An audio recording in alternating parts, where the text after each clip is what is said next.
नमस्कार दोस्तों, आज हम बात करते हैं सविनय अवज्ञा आंदोलन के बारे में। सविनय अवज्ञा आंदोलन हुआ था 1930 में। कब हुआ था? सविनय अवज्ञा आंदोलन हुआ था 1930। 30 याद कर लीजिए, बस इतना काफी है। सविनय अवज्ञा आंदोलन 1930। तो देखो, किसी बात को समझने से पहले उसकी पृष्ठभूमि में जाना आवश्यक है।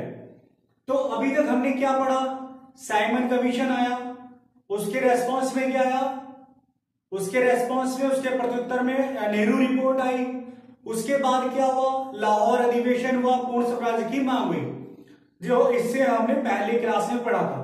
तो उसमें यह हुआ था कि जो अब हमें क्या है, पूर्ण स्वराज चाहिए। अब हमें पूर्ण स्वराज चाहिए, औपनिवेशिक स्वराज नहीं चाहिए। जवाहरलाल नेहरू और सुभाष चंद्र बोस ने ऐसे डिसाइड किया था, मांग की थी, और लाहौर अधिवेशन में इस प्रस्ताव को कांग्रेस अधिवेशन ने पास भी कर दिया था। तो अब था गांधी जी का नंबर। तो गांधी जी को भी अब ये बात समझ में आ गई थी कि अब हमें पूर्ण स्वराज लेकर ही हमें हमारा काम चलेगा। औपनिवेशिक स्वराज की मांग करने से कोई लाभ नहीं है। तो गांधी जी ने पूर्ण स्वराज की मांग को लेकर, यानी कि जो उनका उद्देश्य था पूर्ण स्वराज के लिए, एक आंदोलन चलाया। उसका नाम क्या था? सविनय अवज्ञा आंदोलन। सविनय अवज्ञा आंदोलन। उद्देश्य क्या था इसका? पूर्ण स्वराज। उद्देश्य क्या? पूर्ण स्वराज। ठीक है, तो अब शुरुआत करें। दरअसल पूर्ण स्वराज आंदोलन इन्होंने 1930 में शुरू किया, और पूर्ण स्वराज आंदोलन वास्तव में किया यहां से यहां देखिए, ये शुरू हुआ, गांधी जी गए अहमदाबाद। गांधी जी कहां गए? अहमदाबाद गए। और अहमदाबाद में भी कहा? अहमदाबाद में गए साबरमती। अहमदाबाद में साबरमती आश्रम है, वहां गए साबरमती में। और हालांकि उस समय आश्रम नहीं था, साबरमती आश्रम गए, ठीक है। और साबरमती से यात्रा शुरू की 12 मार्च को। कब शुरू की? 12 मार्च को। यस, तो शुरुआत में 12 मार्च को शुरू की यात्रा, और इनके साथ मात्र लोग थे 72। शुरू में जब ये आंदोलन शुरू हुआ तो महात्मा गांधी के साथ कितने लोग थे? 72। ये परीक्षा में पूछा गया, 72। ओके। और ये 6 अप्रैल को गुजरात में समुद्र तट के किनारे पहुंचे, दांडी नामक गांव में। गिरा 12 मार्च को चले, और ये पहुंचे 6 अप्रैल को दांडी में। और दांडी में जाकर इन्होंने क्या काम किया? दांडी में जाकर 12 मार्च को साबरमती से चले और दांडी पहुंचे, और वहां जाकर इन्होंने क्या काम किया? वहां इन्होंने जाकर नमक कानून को नमक बनाया। उस समय क्या था, जो ब्रिटिश सरकार है, या ब्रिटिश भारत सरकार कह सकते हैं, उनका नमक बनाने पर एकाधिकार था। गरीब से गरीब व्यक्ति को भी नमक खाना है, तो उन्होंने क्या काम किया? नमक बना हुआ था, कानून बना हुआ था, और इस तरह से वो नमक पर भी टैक्स लेते थे। नमक पर भी क्या था? टैक्स। हर व्यक्ति को नमक खाना है, तो इसका मतलब है हर व्यक्ति को टैक्स देना है। तो इस आंदोलन में जो उनके इस आंदोलन को चलाने के जो नियम थे या उद्देश्य थे कि क्या क्या करना है, उसमें सबसे पहला तो क्या है, जो ब्रिटिश सरकार के, जो ब्रिटिश भारत सरकार के जो भी कानून है, उन सभी कानूनों का उल्लंघन करना है। और सबसे पहले कौन से कानून का उल्लंघन किया? नमक बनाने का। ओके। उसके बाद अवज्ञा।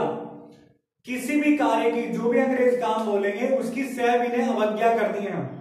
सविनय अवज्ञा मतलब अगर किसी ने कोई काम दिया अंग्रेज ने, तो हाथ जोड़कर उसको मना करना है, भाई साहब हम ये काम बिल्कुल भी नहीं करेंगे, क्षमा प्रार्थी है, चाहे आप जो मर्जी कर लीजिए।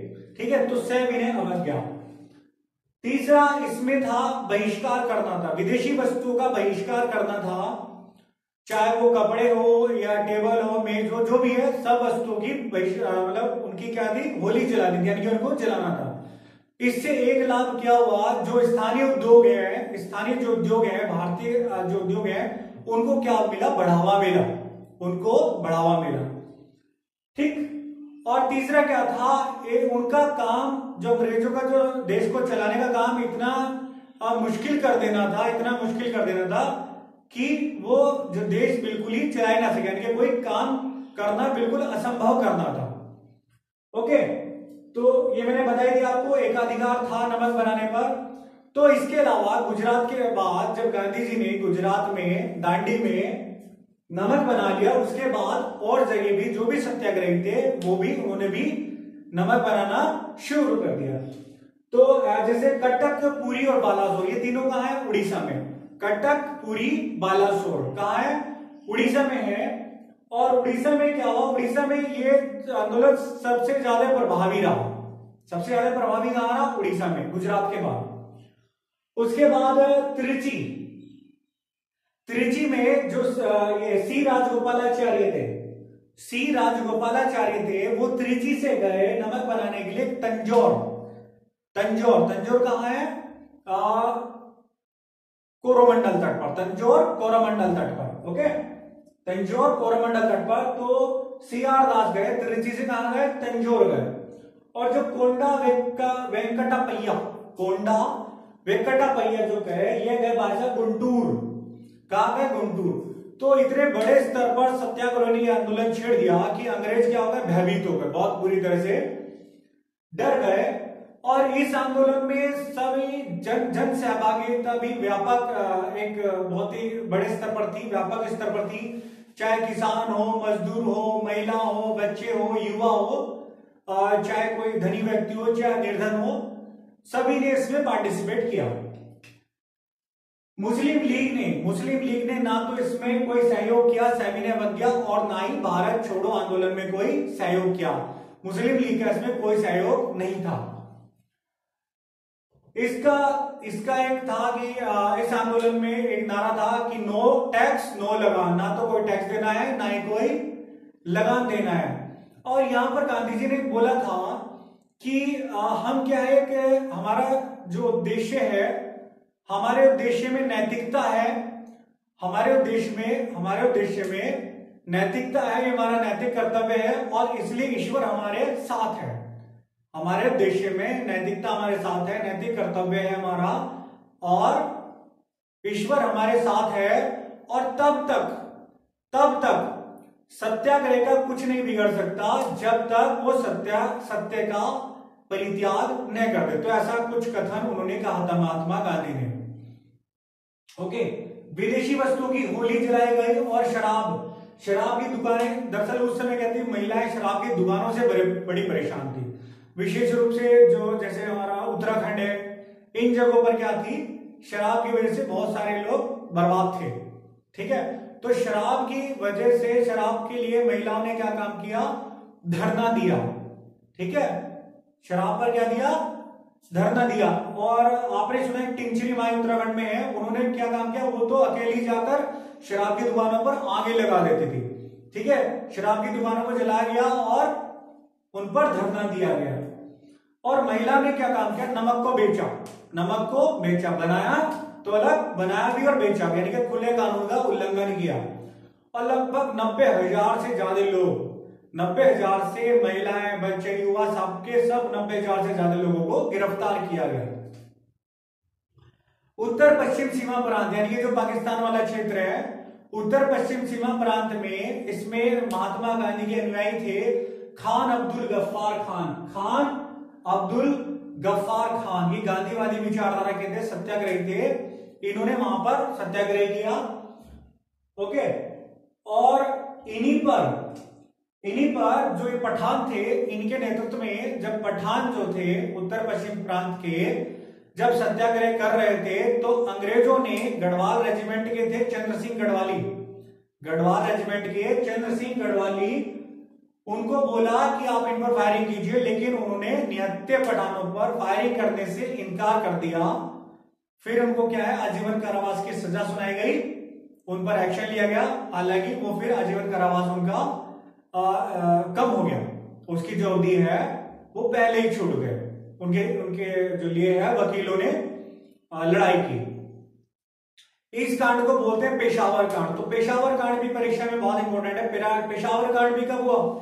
जब सविनय अवज्ञा आंदोलन हुआ। सविनय अवज्ञा कब शुरू हुआ? 1930 में हुआ। तो पेशावर कांड कब होगा? 1930।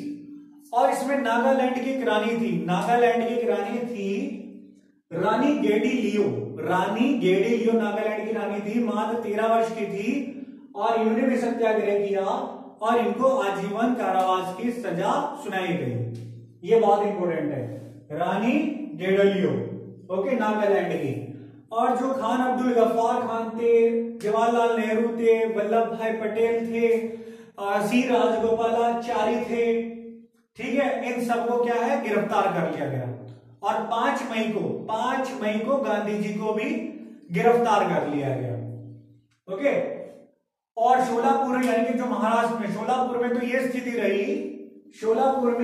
रही, वहां इतना जबरदस्त विद्रोह हुआ कि सत्याग्रह हुआ कि वहां पर मार्शल लॉ यानी कि फौजी कानून लगाना पड़ा।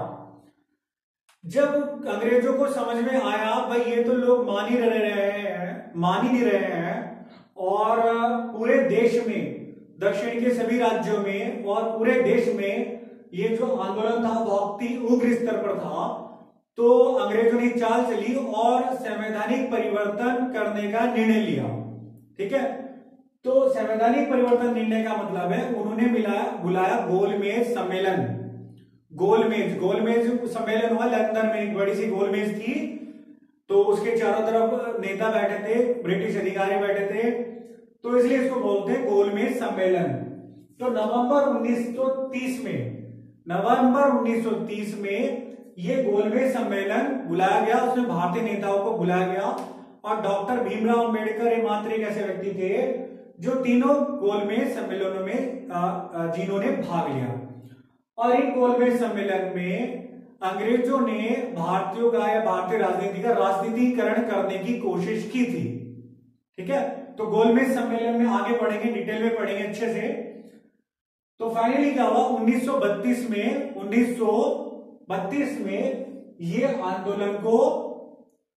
आंदोलन क्या है समाप्त हो गया। 1932 में आंदोलन समाप्त हो गया, उसका कारण ये था गोलमेज सम्मेलन, ओके। कहीं ना कहीं जो अंग्रेज थे वो इस आंदोलन को बंद करने में या सफल करने में कहीं ना कहीं थोड़े कामयाब हो ही गए।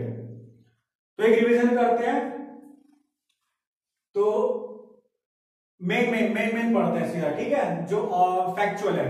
तो डिस्क्रिप्टिव भी आप इसको लिख सकते हैं अपने शब्दों में, सरल शब्दों में। तो सबसे पहले तो जो मेन है वो बताता हूं मैं।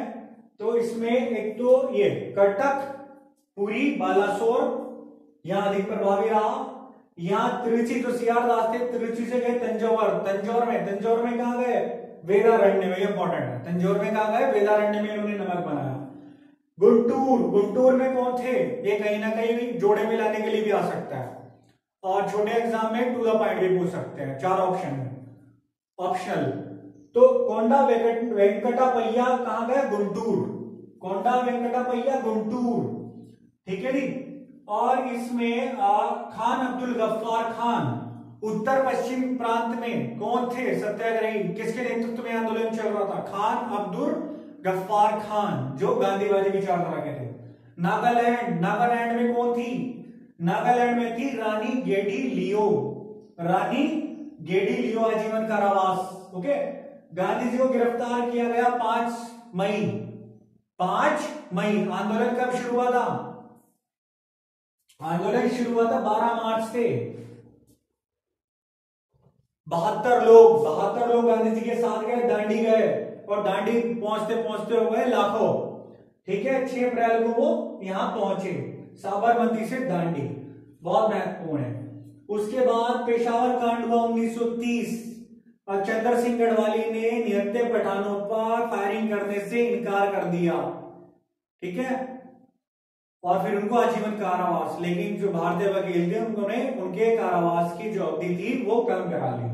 शोलापुर में मार्शल लॉ लगाना पड़ा और फाइनली इसको बंद करने के लिए ब्रिटिश सरकार को गोलमेज सम्मेलन बुलाना पड़ा। और इसका उद्देश्य क्या था, उन्होंने चाल चली थी भारतीयों का राजनीतिकरण। इसमें क्या किया गया था कि मुस्लिमों को तो पहले ही अलग कर दिया था कि मुस्लिम मूल क्षेत्र से मुस्लिम लोग लड़ेंगे, 1919 का अधिनियम, ठीक है। अब इसमें क्या था, इसमें जो ऐसी जो अनुसूचित जाति के लोग थे उनको भी, भारतीयों को उसमें भी फूट डाली गई और उनको हिंदुओं से अलग माना गया, अंग्रेजों ने जानबूझकर माना। ओके, तो मैं समझता हूं बहुत सारी बातें आपको समझ आई होगी। और हाँ, मैं एक चीज और कहना चाह रहा हूं, जो ये टोटल मैं आपको जो भी बता रहा हूं ये टोटली एनसीईआरटी बेस्ड है, सारा का सारा एनसीईआरटी बेस्ड है और बहुत ही अच्छा मैटर है। ठीक है, तो आपका इससे वनडे एग्जाम की भी प्रिपरेशन हो सकती है और बड़े एग्जाम की मेंस के लिए भी। तो मैं समझता हूं बहुत सारी बातें आपको समझ आई होगी। तो नेक्स्ट वीडियो के साथ, नेक्स्ट विषय के साथ मिलते हैं नेक्स्ट टाइम। धन्यवाद, जय हिंद, जय भारत।